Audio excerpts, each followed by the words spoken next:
You know what's amazing is how far phones have come. Like when you're, watching an episode of Saved by the Bell or Seinfeld or some old show like that, and they've got those big, huge walkie-talkie cell phones. You know the kind I'm talking about, the kind where it looks like you could stuff a baby's head into it if you wanted.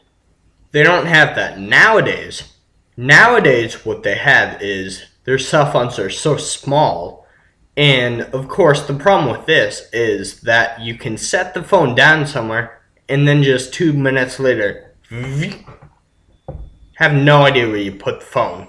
Now, this is where the phones that had the cords had the clear advantage, because all you'd have to do if you ever lost the phone was just follow the cord back to the phone.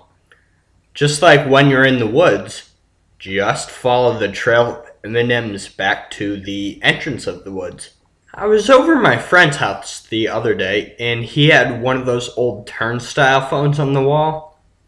Now, I don't know if this is for an antique, or for a decoration, or because they had just returned from 1943 in their time machine, but I'm pretty sure I would have no idea how to use that phone if I needed to.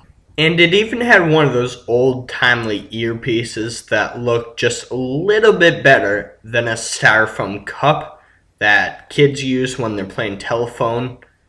And I wouldn't have been surprised if I listened to that earpiece and somehow I heard Alexander Graham Bell on the other side. Fortunately, that phone wouldn't really be used because the only reason that people use a landline anymore is if it's a telemarketer, if someone's on fire, or if it's a little kid asking if your refrigerator is running. Anything besides that, and you should be calling the cell phone. But nowadays a cell phone is so much more than just a phone. It's a pocket watch, a Game Boy, a GPS, a notebook, a way of making you look like you're doing something when you're actually not doing anything. We've all done it. Someone starts walking towards you and you think, oh no, here comes Debbie Downer. Well, I'll just play Angry Birds on my phone. Maybe they'll think I'm busy and they'll go away.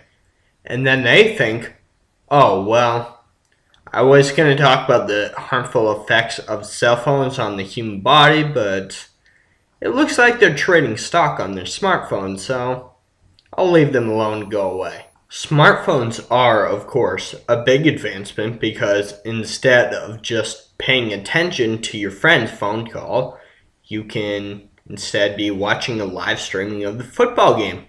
So anyways, the doctor said that I may need to come back in for surgery. Oh, awesome, great call. Phones also have voice command, which is great because instead of talking to your friends, you can text your friends, and instead of writing a text message and exerting all that force to press those buttons, you can instead just talk a text message.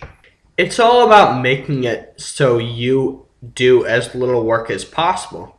That's why instead of jumping on your computer and finding a local pizza place, which is already easier than the ancient method of jumping in your car and driving around to find a pizza place, you can just say 3 words into your phone. I want pizza. The thing I always wondered about those new phones that you can just talk into was, do people actually get so bored that they just talk to their phone in their free time?